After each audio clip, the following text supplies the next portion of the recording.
So we are in the Parashat Chukat, and reading on a triennial cycle. We are at the end of this interesting Parsha.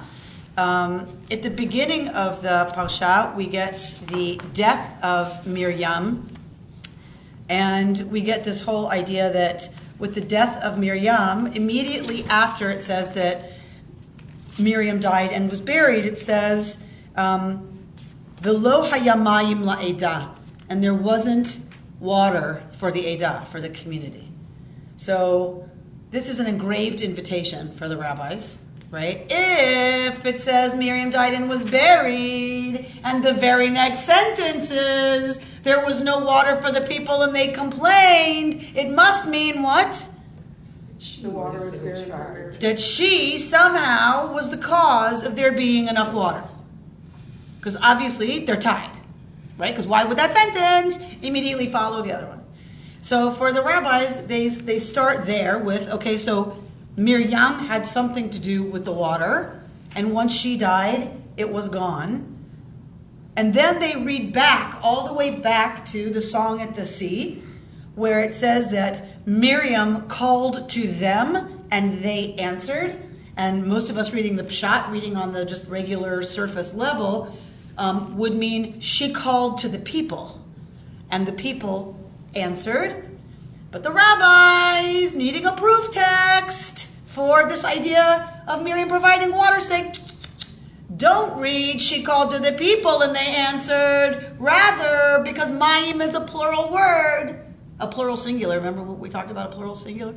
Like face, panim. It's plural, but it's a singular. So don't read, she called to the people, but she called to them, meaning the waters.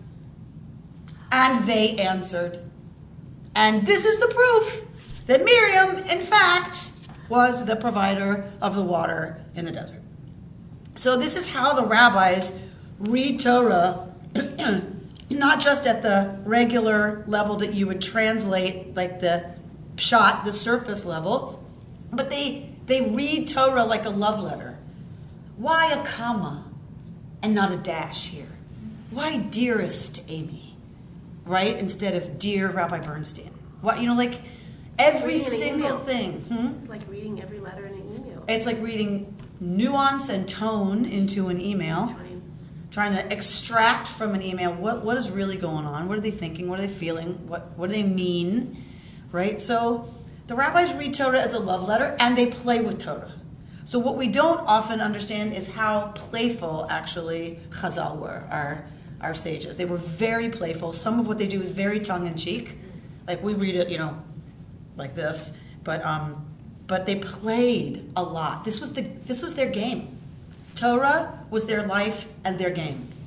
So the way some kids can rattle off stats, about their favorite team and favorite players, I'm just like, how are you engaged with this material enough to know that, right? That body of knowledge. They know every single fact and nuance, and you're right. So it's a similar kind of thing, that this is what the rabbis spent their time on and spent their time with. So the expression a Talmud Chacham says somebody who was gifted in reading these or interpreting or exactly, a Talmid Chacham, right? A student who's truly bright at this, and that was how you won. You won by having the cleverest interpretation, the cleverest answer, the cleverest matching of, if it says the water's in Miriam here, and then it must mean over here, right? And the more you can do that, the greater an artist you are, right, at working with this amazing body of holy literature. So here are two more waters. Here are two more waters. From Miriam. Speak. She listened to God and told her parents to get back and have sexual relations, and the developing fetus in the womb is surrounded by water. That's one. Two, she watched by the side of the riverbank as Moses is little raft went sailing down.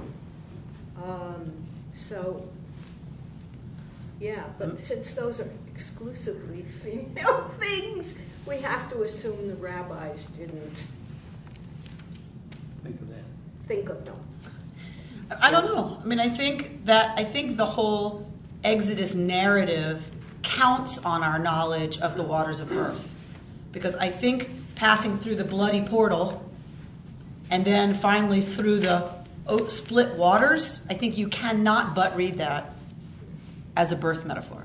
Okay. It's the birth of the people, right? They go from being a people to the beginnings of being a nation, right? Of being, I mean, they're kind of riffraff, and then they become a people. That's the birth canal. So, I mean, I think actually that story is dependent on reading the waters as the waters of birth and of life and of life-giving. But of course, I think it's women who have taken the story of Miriam and her connection to water further, right? You know, it's women who have really taken that whole idea and now in our time have made it into a whole ritual that attends both healing services, girl namings, as well as the Kos Miriam, the Miriam's cup that we have at Seder. I'm just curious, when you talk about that in relation to birth, do the Orthodox also see that or no, because it has to do with vaginas? So do they see it? Do they acknowledge Yes, it? I think Do they do. talk about it? I think they acknowledge it and they focus on the history of it. Okay. We focus on the symbolism of it Okay. because we read this non-fundamentally, Yeah. right? Like I don't read that story for the history of the event, Mm-hmm. right? The symbolism of that story is what continues to move me, Yeah. not the historicity. I have a question. What is your thought with Miriam and Mayim being supposedly related to separated by a resh? What's your take on that? Yeah, Mayim being it's water? an interesting, just an interesting business. This Mar Yam, Mar meaning bitter, Yam meaning sea. The bitter sea is an odd name for a heroine, but other people trace the root of her name to other origins. Maron, like, you know, lifted up, exalted.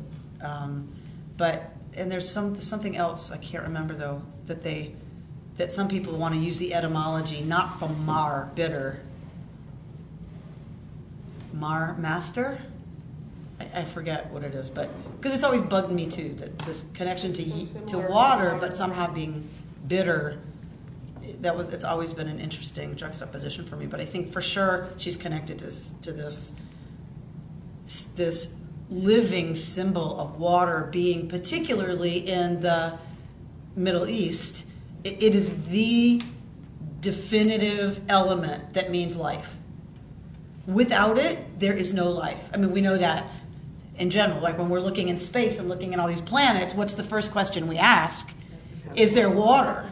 Right? Because there is no life without water of some kind. So we understand that as human beings being of this kind of natural world. We get it that we're dependent on water for life. We are mostly water. I mean, I think, you know, we get it on all kinds of levels, but when you live in a desert, when you live in a climate that is, your survival is determined by how much water either falls or is found, there's just a much deeper connection, I think, or awareness of the connection between life and water.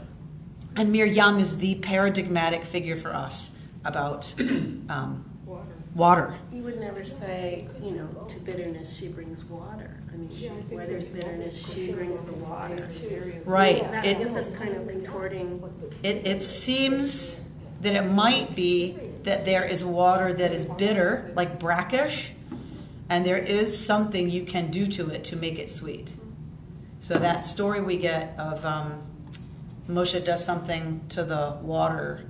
My biblical year teacher of blessed memory, Tikva Freimer-Kensky, said there is a kind of situation with water in the Middle East where if you take a certain plant and put that plant in it, that it chemically changes the water to being sweet and drinkable.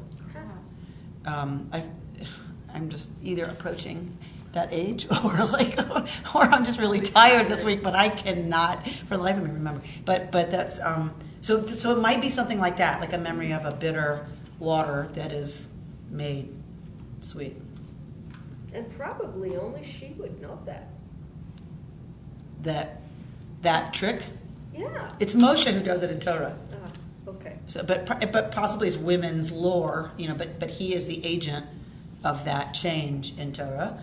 But if we also think about the waters of birth, those waters that are necessary for birthing new life, it's a bitter experience also, right? Like that, it's mixed. It's both new life emerging and the pain and danger, particularly in the ancient world, the pain and danger associated with that are very, very real for both mother and infant. So in some ways, bitter waters, if we're talking about birth in some ways, I guess it actually makes some sense. Right?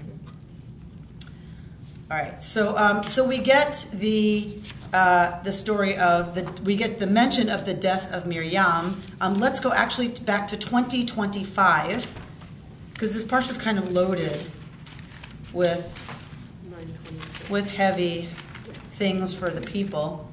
So they start complaining that they have no water after the death of Miriam, and we have the incident of Moshe and the rock.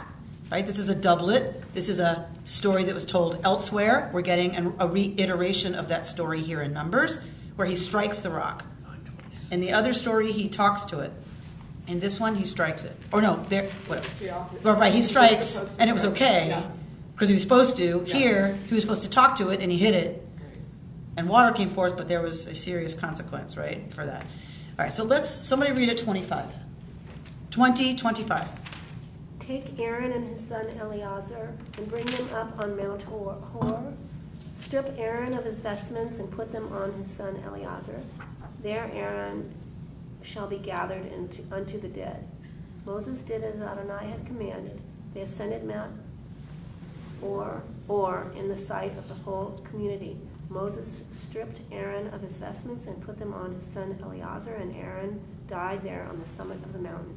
When Moses and Eleazar came down from the mountain, the whole community knew that Aaron had breathed his last.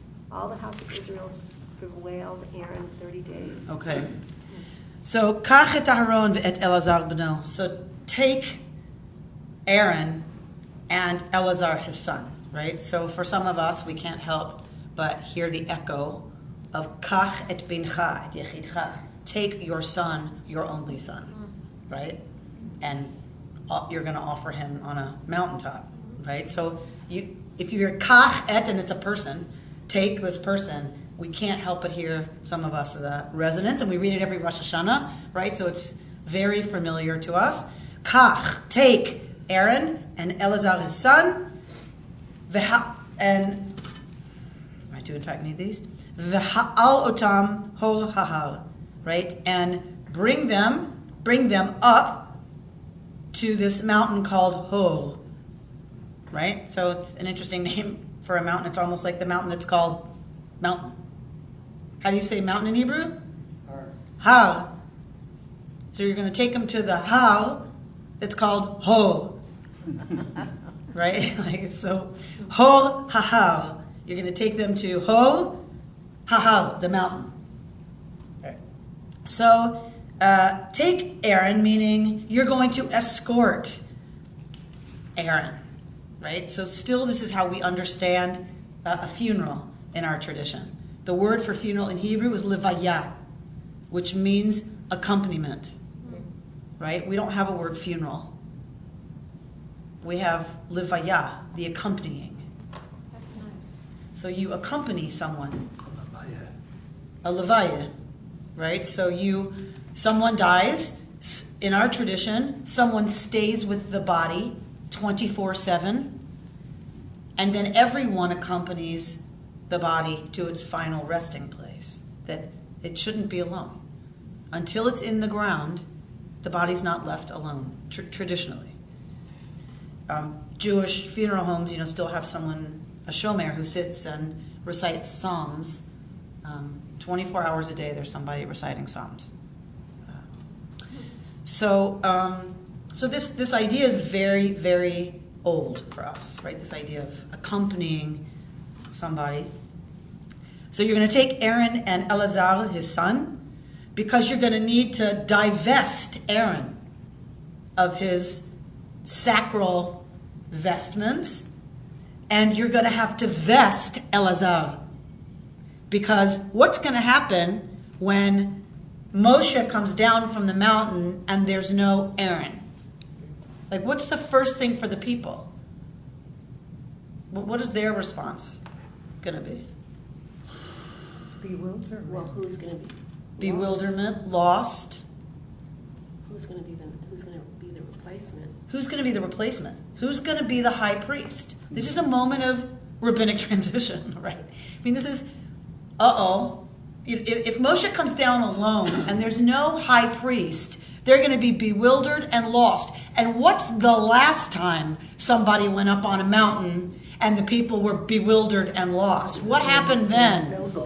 Pretty bad. It was not pretty, right? It was not good what happened then, right? The golden calf happens. So God seems to have learned something about what this people does when there's mountaintop ascension and somebody doesn't come down who's supposed to, right? The people go crazy. So possibly this is a loving act of God, right? To say, bring Eleazar and you're going to vest him up there so that the people don't flip out. They'll still see a high priest coming down the mountain. It just isn't Aaron. It's going to be the son. Is it possible that this act sort of establishes the family of the descendants of Aaron? For sure. The priest. For sure. Yeah. And maybe, that's a good point, Reuben, and maybe also it's like so that there's no opportunity for that to be challenged.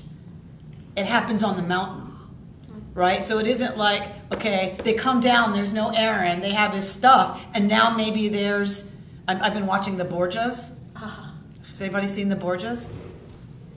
Gorgeous. Oh my gosh, it's gorgeous. I mean, each episode is a movie, right? Like, it's unbelievable, the details.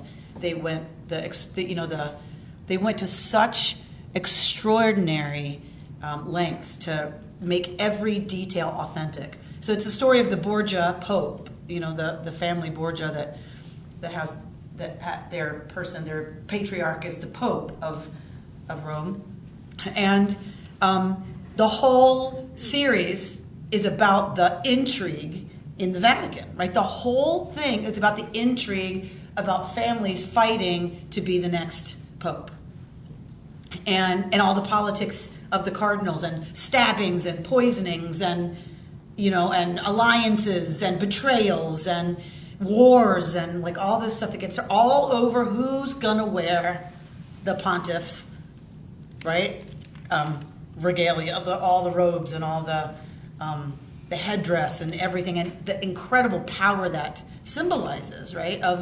And the Pope in some ways was more powerful than the king, because the Pope invests the king. So there's this idea that the king is nothing without the investiture of the Pope, because the Pope is the direct, right, kind of line to God. And so there's that moment of, if they come down with the vestments, it's very possible there could have been, right, some serious ugliness around who's going to be the next Kohen Gadol, the next high priest. And they have to be a democracy and have an election.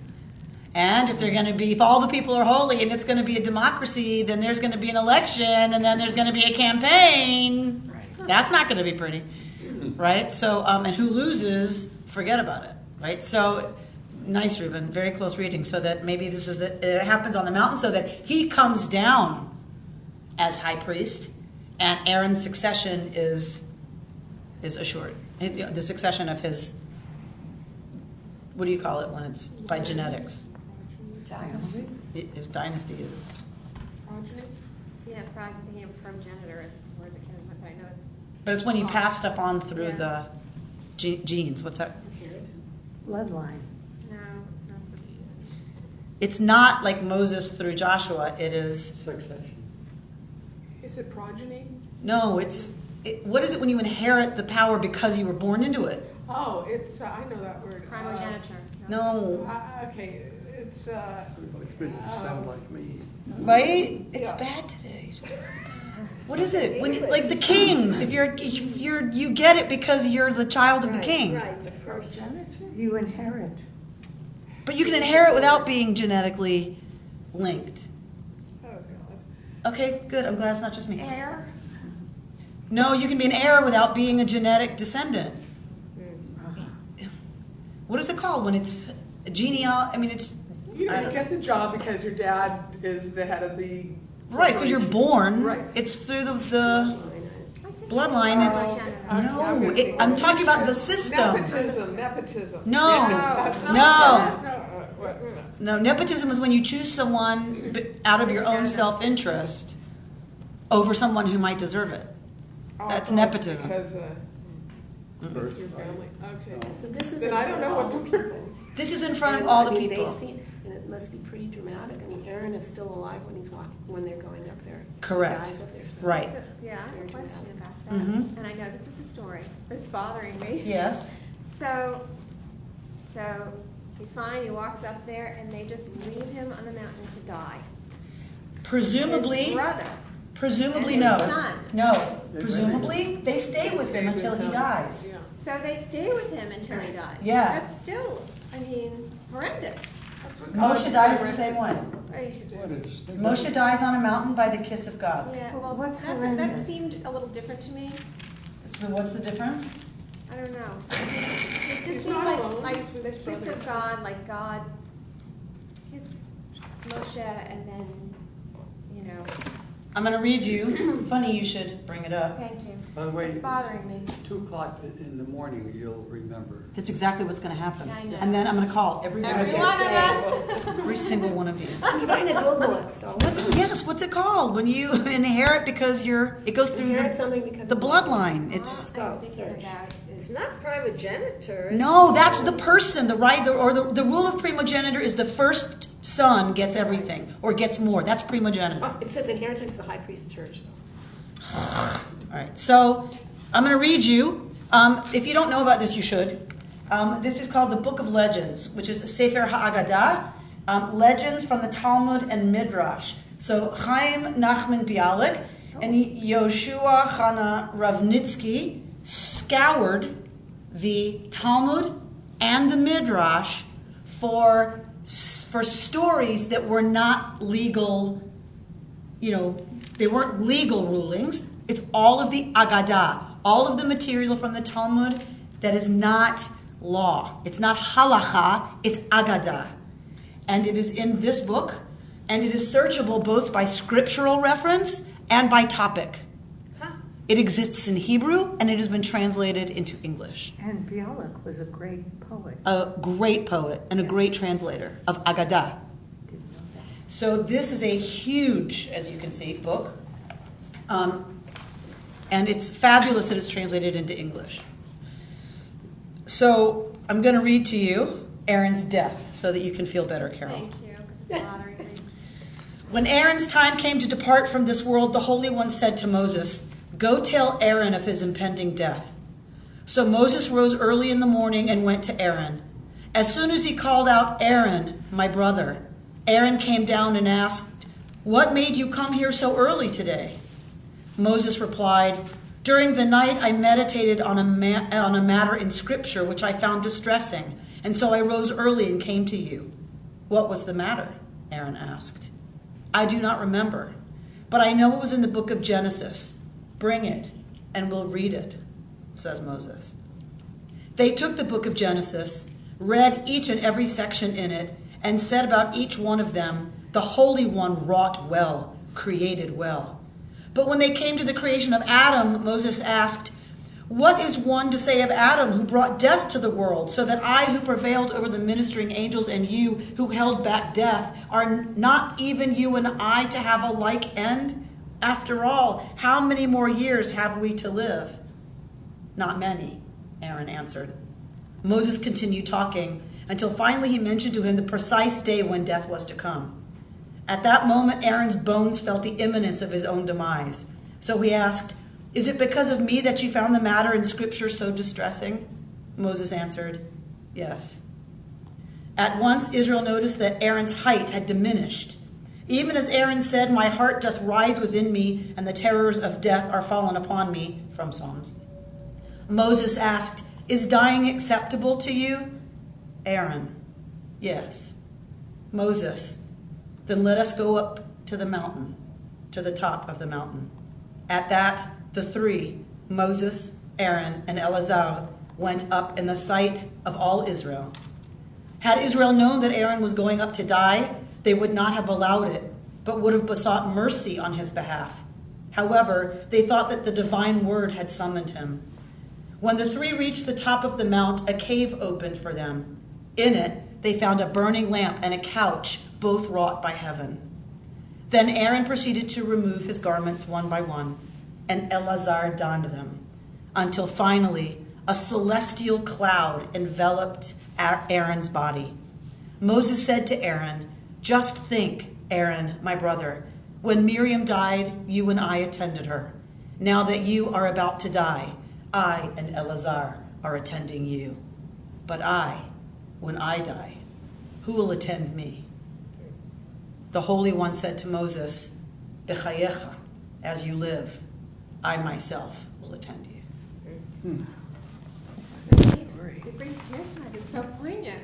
It's really beautiful. It goes on for a little bit, but this is directly from the Talmud, because the rabbis had the same problem you did, right? The rabbis had the same problem. It's like, wait a minute, this is Aaron, the high priest. How can it be they just go up on the mountain and he dies and Eleazar comes down in his clothes? That cannot be all there is to that scene, right? That's just, it distressed the rabbis too greatly, right, to leave it there. So there's this It's also beautiful midrash. To me, it's a gift that Aaron got to see the transition of power and be there.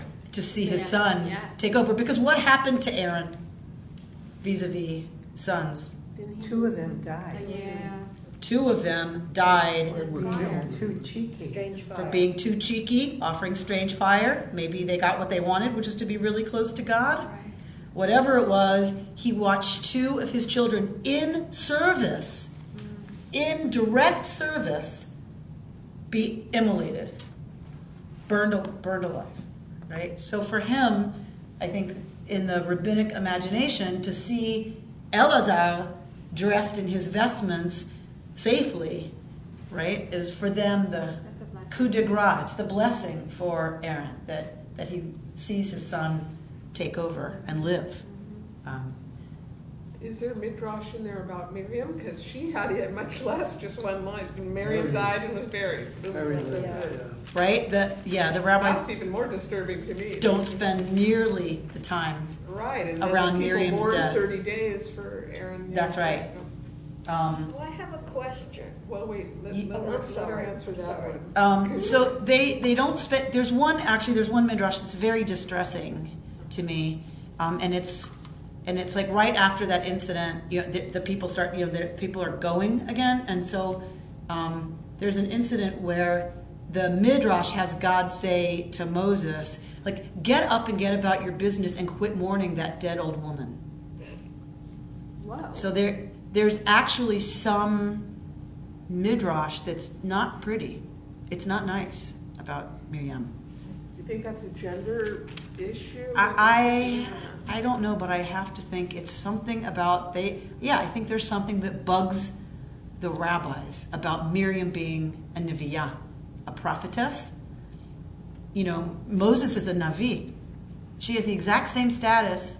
I mean, not status, God forbid, but it's the same word, the same term used of her that's used of Moshe. And I think on some level the rabbis need to Is knock Midrash, Miriam down a notch. is Midrash canonized, or can you still, are we making Midrash now? We So are that whether it's always making commentary- midrash.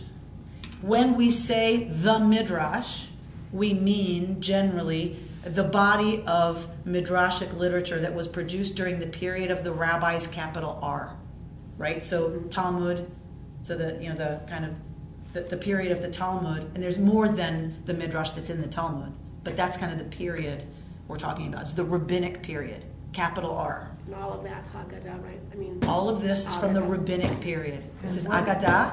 But this is not canonized. No. I mean, that's the difference. It's outside the canon. That's what makes it midrash. In a sense, it's canonized in that it was capped. The Talmud was codified, right? It was sealed. It was edited, Mhm. circa, 600, around 600 or 800 of the Common Era. This was kind of closed as a body of literature. So we mean from the destruction of the temple to about 1000. That's the rabbinic period, really, because then you're going into early medieval, which already starts to be, a different kind. But we're still writing midrash. Lidrosh simply means to expound, to unpack, right? And so the rabbis say that the Torah is black fire written on white fire.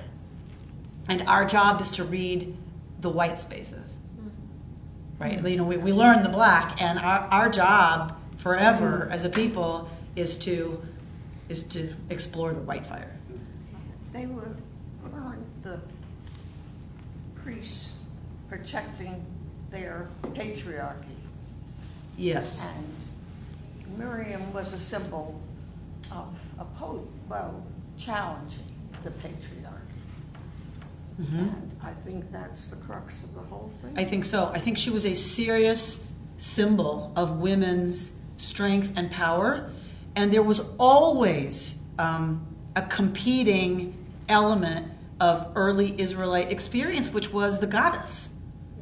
Like, they lost that when they converted from being Canaanites to being into this Yahwist religion. They lost the goddess. And some of them never got over that, right? They were never willing to let it go. So we have in Kuntilat Adrud in the south of Sinai, there is a cave where they found a image of a crowned god, and it says, to Yahweh, Yud He Vav He, to Yahweh and his consort Asherah. So there was syncretistic worship even in the Yahwist tradition. So my guess is they were constantly fighting against the urge of the people to have their feminine God stuff represented. So if it couldn't be a consort, then it's a Miriam. It's right, that constant longing. And we know the prophets, if you read the prophets, they're constantly yelling and screaming about tearing down the Asherahs, right? Which means, why are you yelling and screaming about Christmas trees in the living room unless the people have Christmas trees in the living room, right? So that there wouldn't have been the need for the prophets to keep yelling and screaming about the Asherah unless the people continued to worship Asherah. And in every single period of Israelite occupation of Israel, they have found in every period statues of the female divine. Like, there's no time where there wasn't that. How is Aviva Zornberg regarded in the Orthodox communities? I mean, I know she comes here, she writes books, but what do they do with her in Israel? I think she has a radio show. But does she have a congregation? Is she treated with respect? She's not a rabbi. She's not. Mm-mm. I always thought she was. Her background is literature. My guess is, and this is just my own, this is not founded on anything other than my own guess and instinct. My bet is she has a photographic memory. So if you read Aviva Zornberg, right, she uses literature as the container in which to explore ideas found in Torah, and she quotes sources that, I mean, it's so obscure. That she has to have read it somewhere and remembered it, then read this, right, and made that connection. Because there's no way you'd read this and then go find that obscure reference in some psychologist writing in 1573. Like, she's amazing that way. So her background really is literature, and that whole world of literature, and then she draws beautifully on that to explore, and she has a command of the midrashic tradition that is really something. My guess is she's not taken very seriously in the Orthodox world because she's not doing what they're interested in. Which is? Getting further into their understanding of what God is trying to reveal. Either through halacha or in the Agadic portions, what is it we're supposed to take from this in terms of God's revelation? She explores this as literature. So they don't have much use for her, I would imagine. I wouldn't think they would listen to a woman teach Torah. It's changing slowly. It's changing. Like they are starting to Women at the wall? To ordain women in the Orthodox world as teachers. Not as public congregational presences, because that is considered talking to the whole congregation. Unseemly. Right. That is why it's For illegal. women. Yeah. It's not because they're women and can't be a rabbi. It's because it is not sneistic. It is not modest. And therefore, it makes the congregation immodest for a woman to be leading the congregation, a mixed congregation of men and women. But they are starting to recognize women's level of learning as the title rabbi or something like it. So are they then just teaching other women? Yes. Yeah. Yes. Yeah. But there are women teachers who, have male Orthodox students, I'm sure. But her whole role is different. She's not going to be the same kind of leader. Yeah. Now we need a definition of modest. Well, it's fascinating because that really is the reason that's the reason they use, right? That's the halachic basis for not having women do those things. It's not forbidden. Nowhere is it forbidden, but it's immodest.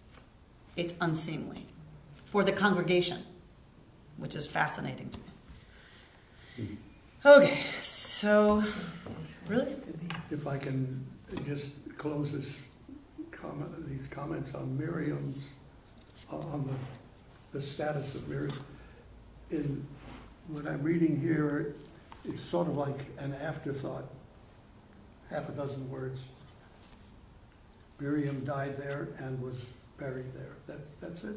And it's on the tail end of a paragraph having to do with not very much. The Israelites arrived someplace. right?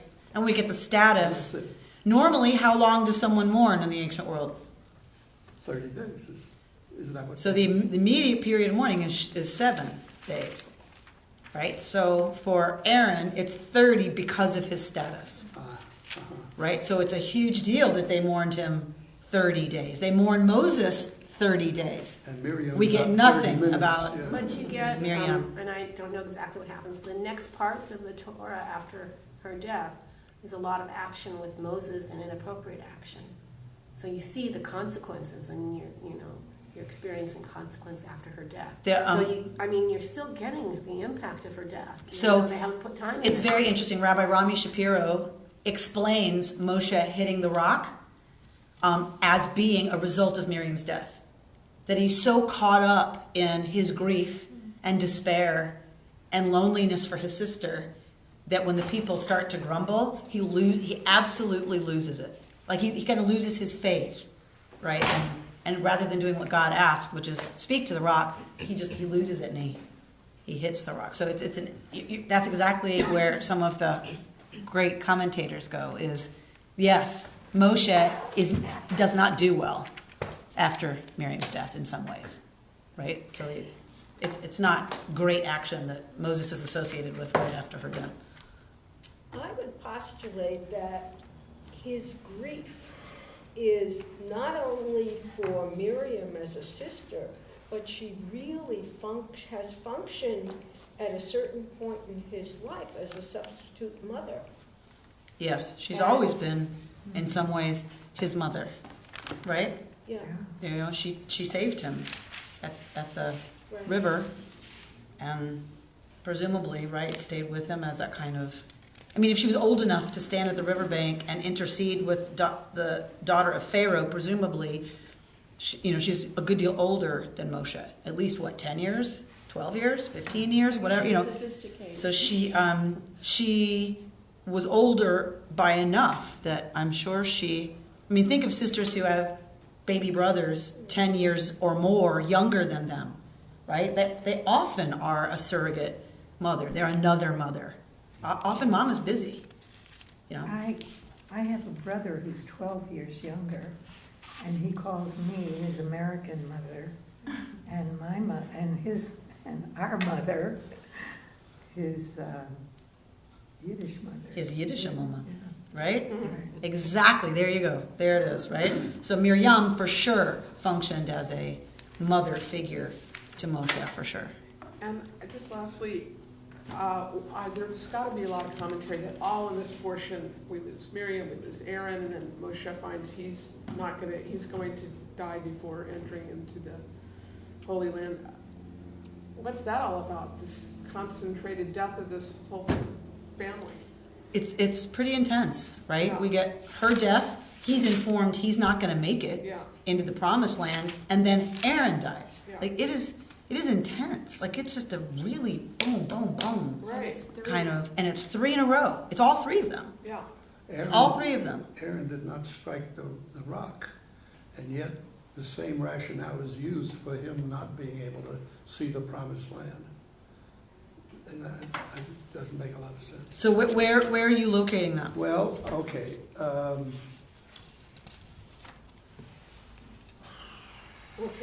See, God says to Moshe and yeah. Aaron, Aaron, because you did not trust me, right.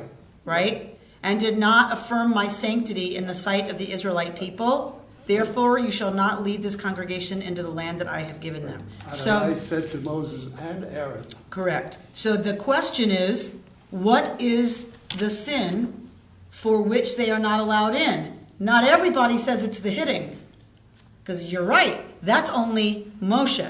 So you raise what lots of the commentators do, which is, so it doesn't make sense that the next sentence is, God speaks to Moshe and Aaron and says, because you did not trust me. So what is it referring to? it's got to be something else. It's got to be something else. It's not the hitting, say those folk. One answer is, when Moshe and Aaron assembled the congregation, and Moshe says, listen, you rebels, shall we get water from you out of this rock? That's the moment, say some of our commentators. Why? We. Oh. You did not trust me enough to affirm my sanctity in the sight of the Israelite people. You said we. Well, y'all are not getting in because y'all didn't do nothing. I did. And if y'all can't, right, Even the we. affirm my power in front of these people, you are not fit to lead them into the promised land. But it's still Moses who said we. It's true. It's true.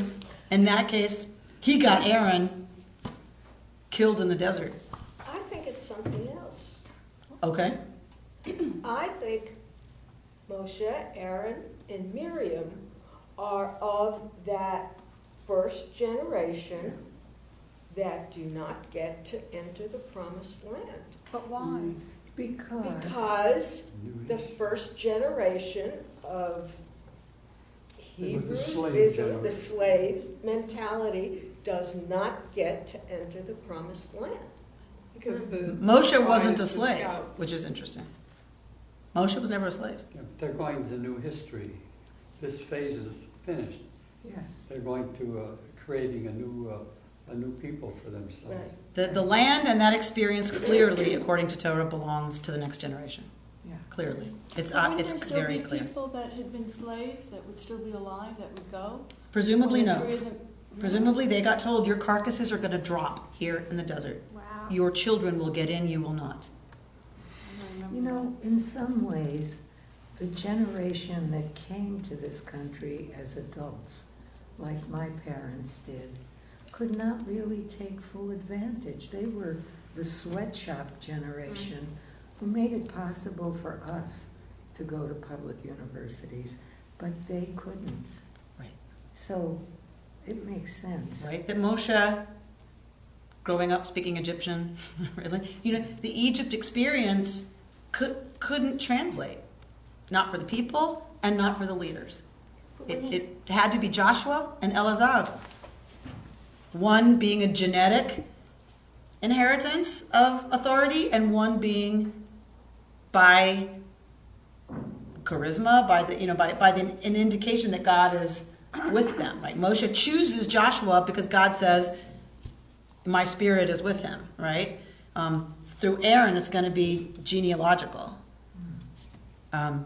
And there's lovely conversation for the rabbis about how did Moses feel about that, right? That it wasn't his sons who were going to be inheriting his power. And there's really lovely stuff written about because you need both. Aaron was about keeping the system running, tending to the details, and that's something you can teach. You can teach the proper procedures and how to follow them. What you can't teach is the Moses kind of leadership. The Moses leadership is your personality, your desire for this, your abilities, your charisma, that's something that can't be taught. It can't be passed down from father to son. It has to be, it's innate. It's in you. What's that book? You can't send a duck to Eagle School? To Hebrew school? You can't send a duck to Eagle School. Or Hebrew. Or Hebrew school, presumably. Although some Unless days, he's very bright. if you go downstairs, it feels a bit like being pecked to death by ducks. But we are going to go right now to quick chapter 21, because I want to get to the Nechoshet, and then we'll close. So someone read at 21, please. When the Canaanite king of Arad, who dwelt in the Negev, learned that Israel was coming by the way of Atarim, he engaged Israel in battle and took some of them captive. Then Israel made a vow to the Lord and said, "If you deliver this people into our hand, we will proscribe their towns." The Lord heeded Israel's plea and delivered up the Canaanites, and they and their cities were proscribed. So that place was called Hormah. Go on. They set out from Mount Hor by way of the Sea of Reeds to skirt the land of Edom, but the people grew restive on the journey. And the people spoke against God and against Moses. "Why did you make us leave Egypt to die in the wilderness? There's no bread, there's no water. We've come to loathe this miserable food." The Lord set serpents against the people. They bit the people, and many of the Israelites died. The people came to Moses and said, "We sinned by speaking against the Lord and against you. Intercede with the Lord to take away the serpents from us." And Moses interceded for the people. Then the Lord said to Moses, "Make a seraph figure and mount it on a standard, and if anyone who is bitten looks at it, he shall recover."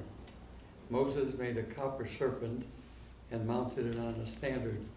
And when anyone was bitten by a serpent, he would look at the copper serpent and recover. The Israelites marched on and encamped at Obot. They set out from Obot and encamped at the Ayeh Avarim in the desert, bordering on Moab to the east. All right, let's stop and unpack this business. So, this is an interesting scene here. If we had time, we would spend more time on the beginning of chapter 21, but we don't. So we're going to look at verse 4. That on the way from Mount Hor, where Aaron has just died, right? They're skirting the land of Edom. The people grow restive on the journey, right? On the way. Some want to read this as because of the journey. Right? Rashi comments, probably on some unknown midrashic source, because of the difficulties of the journey. They said, now that we are close enough to enter the land, yet we have to turn back. Just so had our fathers to turn back and detoured in the wilderness 38 years until this day. Consequently, they became dismayed because of the hardships of their journey. So that's Rashi. So whatever the reason, they are really agitated. They're not happy. And what do? They speak by Deber Ha'am Be'Elohim, against Elohim, uve Moshe, and against Moshe. Lama ha'elitunu mimitzrayim. Why did y'all bring us up from Mitzrayim, lamut b'midbar, to die in the midbar?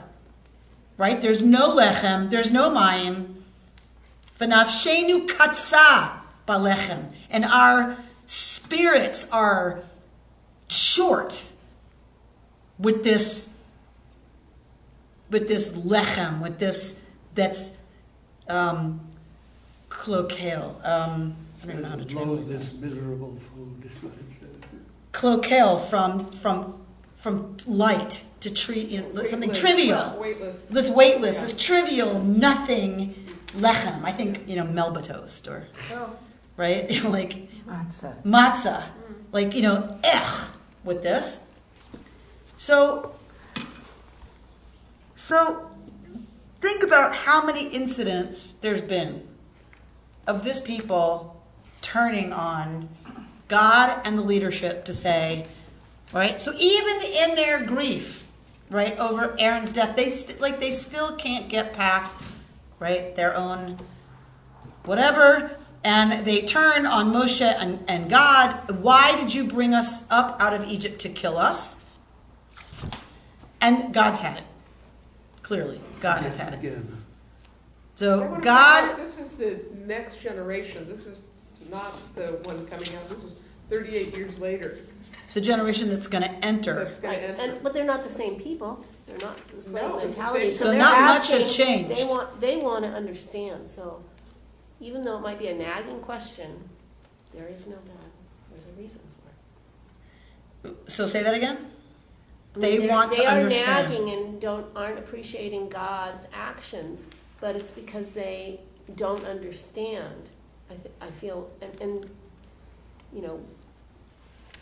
I'm thinking, well, then how can the speaker or the teacher restate what's to be? So that you're they do saying, understand and they can appreciate. so you have some sympathy for them. That this second generation is going, what's up? We're going to die out I here? don't know if it's sympathy, but they're not understanding. What are they not understanding? The value of God's presence and Moses' So action. they go further than you not understanding. Why did you make us leave Egypt Here? to die in the wilderness? There's no bread and there's no water, Okay. right? And we've come to hate this trivial junk you're feeding us. Okay. All right, so you're right, they're not appreciative. But is there no water? Didn't we just have God provide them with water just now from a rock? And there's no bread, true, but there's manna. So they're being fed, they're being watered, and they're saying there's no bread, there's no water, we hate the food you're giving us, right? So, why did you bring us out here to kill us? Who said they're going to die? Nobody said they're going to die. Their parents were going to die. Maybe that's what they mean. You're killing our people. Okay? Either way, it's not good. And God sends, right, srafim. What is lisrof in Hebrew? To burn. Sa'af, burn. So fiery, if you get fiery translations, that's why.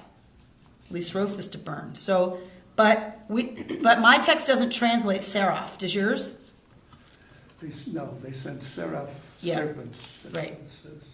So, because the verb saraf means burn, right? But this says that God sent srafim, like it's a noun, not a verb. Right? So it could mean fiery, like deadly. I mean, if you get bitten by a poisonous snake, you might feel like you're on fire. Right? So maybe that's what it means, poisonous snakes, burning. Your skin turns red. Exactly. We're not sure.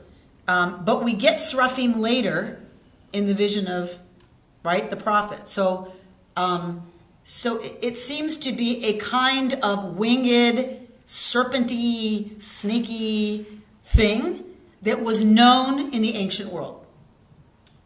Is it a kind of angel as well? So that is what we get in the vision of Ezekiel, is the seraphim are a kind of angel. So it is possible that it was a winged, think dragon that's like a snake, right? So some dragons are serpent-like, right? Right? Am I the only one who knows this? I've been in this business too long. I wonder if the doctors chose the... That's where we're going. That's exactly where we're going. That's exactly where we're going. Thank you, Reuben. So, in any case, this is what gets sent against the people, right? V'yinashchu et ha'am. So, and they bit the nation, the people. Vayamat am rav mi Yisrael. And a good deal of them, right, died. So then they come to Moshe. Vayomru chatanu. We've sinned. Ki dibarnu b'yud hevaveh. In that we spoke, right? And the bet here means, it has to mean against, not in. In doesn't make any sense. But about, in a bad way. Yud hevaveh uvach. And about you. Right? Against you. Hit palel el yud hevaveh. Pray to God. Vayaser me aleinu et hanachash. That God should take away from us the nachash. And does Moshe look at them and say, forget you? No, he does not. He's lost his sister. He's lost his brother. They are at him again. God sends seraphim. They say, please, we've sinned. We know we did wrong. Pray for us. And what does Moshe do? Vayit palel Moshe ba'ad ha'am. And Moshe prays on behalf of the people.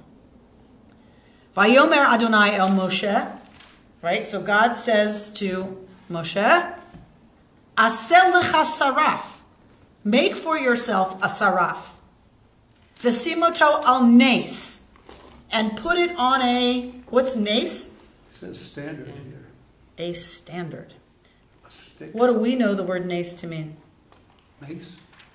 Nes gadol hayasham. Oh, a miracle. A miracle. A nes. A nes.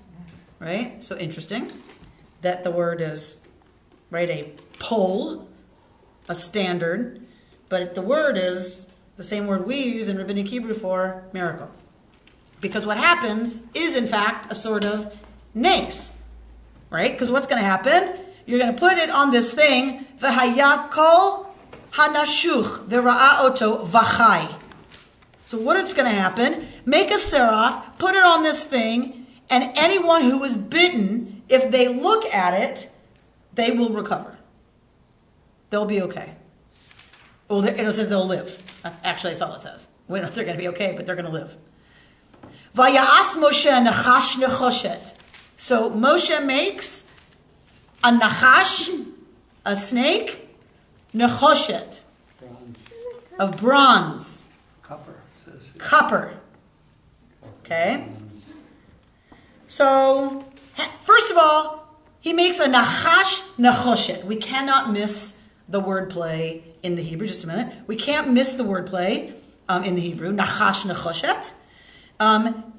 But God doesn't say make it out of nechoshet. Right? What does God say? Make a saraf. Moshe makes a nachash, nechoshet. God says make a saraf.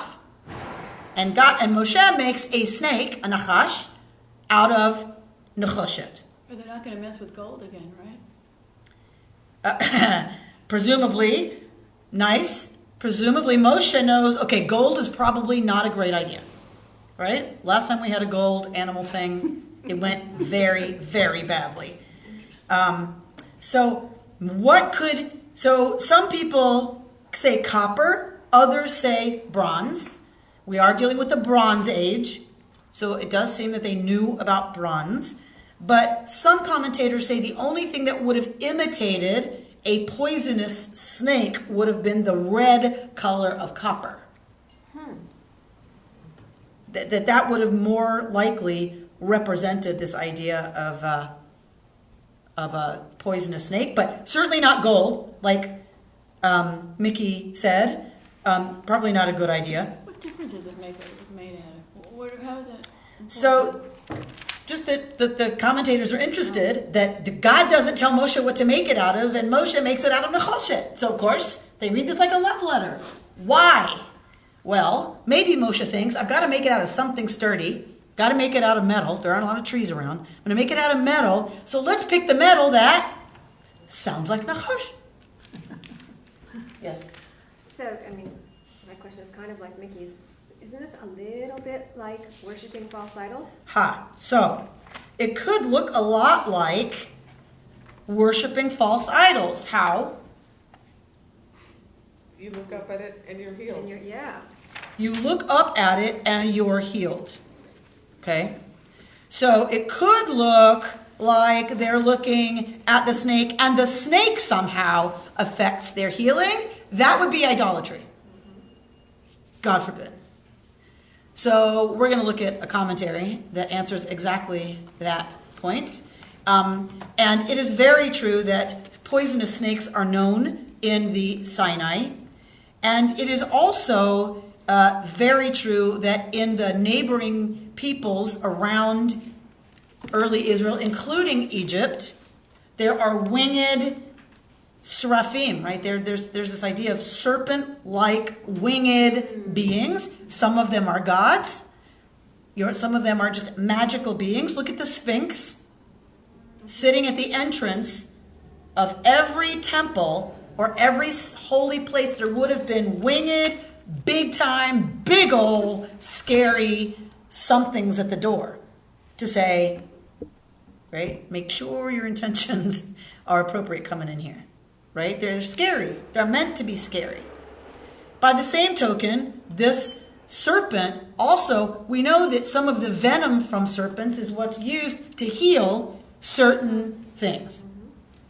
So the snake was also a symbol of what it means to die, a certain kind of death by shedding its skin and coming out the other side of that a new thing. Right?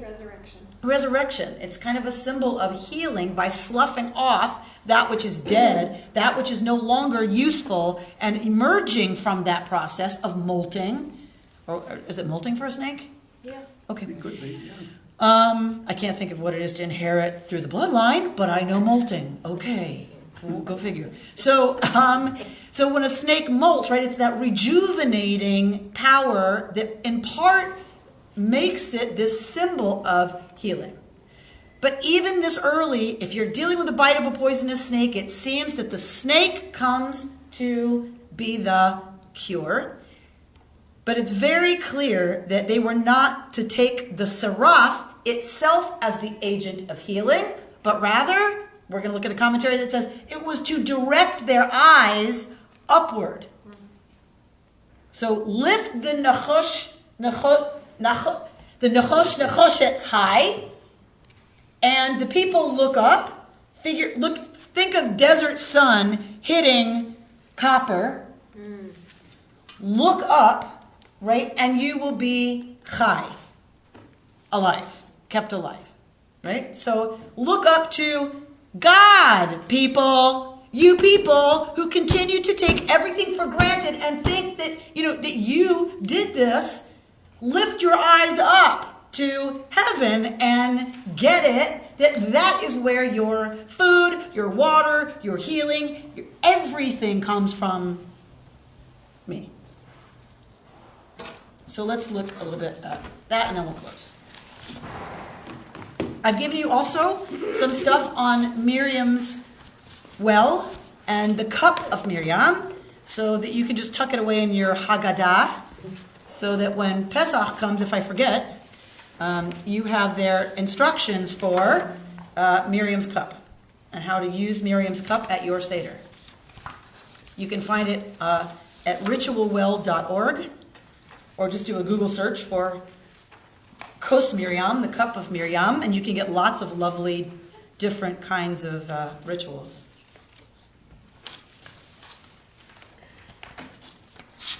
All right, so let's look at this business, right, of the Nechoshet.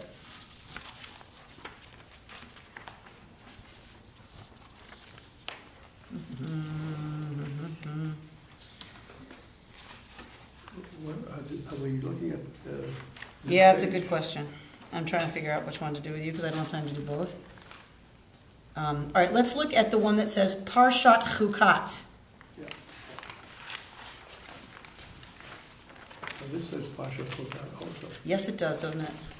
The one that looks like this, that doesn't say the well of tradition. It just says that very same snake. All right, Pam, start reading. The very same snake that makes us so wary is held in high esteem as a symbol of healing. Fear of snakes is one of the most common phobias. One theory is that we are hardwired to be wary of these creatures and spiders too. That's the scientific theory. The religious perspective takes us back to Adam and Eve and the Garden of Eden. Now the serpent was the shrewdest of all the wild beasts and that Lord God had made. Shrewdness is not necessarily a bad trait. That serpent actually provided some accurate and enlightening commentary on God's words. It is how that information was used that provided the problem by demonstrating that a little knowledge is truly a dangerous thing. All right, so we got a Nachash early in our Torah story, right? We've got the Nachash in the garden. The Nachash was shrewd. It was Arum, right? Naked, wily, both. The word means both. That doesn't seem to be the problem. The Nachash actually says some interesting things in Bereshit. The problem is what the human beings did with it, right? So a little bit of knowledge is a very dangerous thing. The snake represents, right, that power that, when misused, is not a good thing. Hey, even Moses got jittery around snakes, says our commentary. Remember when Moses wanted proof to show the Egyptians that he was sent by God? God said to him, "What is that in your hand?" And he replied, "A rod." And he said, "Cast it on," and this, I apologize for the God language, it is not mine. It is the commentator who is Rabbi Michal Shekel. So I will try to change it as I read. So God said, "Cast it on the ground." Moshe cast it on the ground and it became a Nachash. And Moses recoiled from it. Then God said to Moses, "Put out your hand and grasp it by the tail." So Moshe put out his hand and seized it, and it became a rod in his hand, that they may believe that Adonai, the God of their fathers, did appear to you. Well, of course he would recoil from it. Moses was also hardwired to be wary of the danger posed by snakes. So here we get a description of what our thing that just happened. Drop down to below where it says Numbers 21. A seraph is a certain type of winged snake, perhaps similar to a cobra. These creatures appear elsewhere in sacred contexts as slithery servants of the Sovereign One. In Isaiah's vision, the seraphim surround God's throne and declare, "Kadosh, Kadosh, Kadosh." These serpents are associated with royalty elsewhere in the ancient world. Egypt is the home for images of winged serpents. So what did the people yell and scream about in this episode? What were they yelling about? What were they complaining about? They wanted to go back to Why did you bring us out of Egypt? To kill us here, right? The erect cobra standing on its coil is the symbol of royalty for the Pharaoh and the gods of Egyptian history. You are complaining that I brought you out of Egypt to kill you? Guess what, people? Right? I'm going to bring the symbol of Pharaoh and Egyptian royalty and Egyptian gods. I'm going to bring it against you, and it's gonna kill you. I didn't kill you, I fed you. I gave you water, I gave you manna. I gave you everything to keep you high. And what do you say? What is the thanks I get for that, says God? Okay, no problem. You're bummed about being brought out of Egypt. All right. Well, I'm going to show you what the agent of death is and what the agent of life is, you ungrateful Israelites. This puts the punishment in perspective. Egypt is not the nostalgic place of Israelite memory. It is the land where the people suffered under the venomous rule of a king whose symbol was a serpent. Right? That makes a little more sense, doesn't it? Than just kind of this random thing going on, right? Fortunately, the Israelites repent and are healed in a unique way. Right? So we get this whole idea of how they're healed that we already read. Asclepius, the Greek god of medicine, didn't have a medical bag, but he did have a snake. Western medical iconography up until today consists of one or two snakes entwined around a nace, around a standard, a rod, exactly what we saw in our Torah portion, yes? One of the most well-known artifacts of the Timna excavations near Eilat is a copper snake, usually taken as a divine symbol. So this idea that they look at the snake and are healed, later writings, not in the 5 books, but later we're told that the king of Israel destroyed the Nachash Nechoshet of Moses. Why? Because it was a false idol. Because it was getting way too close to idolatry. When you stop using it as the means to look up to the source of healing and start to transfer instead some idea that that's what's causing the healing, big trouble. We're back to an animal made out of gold. And the problems that never go away, our longing to mislocate, right, the source of life and source of healing. All right, I leave you with these to study on your own. Having just read about the Nachash Nechoshet as an agent of healing, we will make a Misha Berach.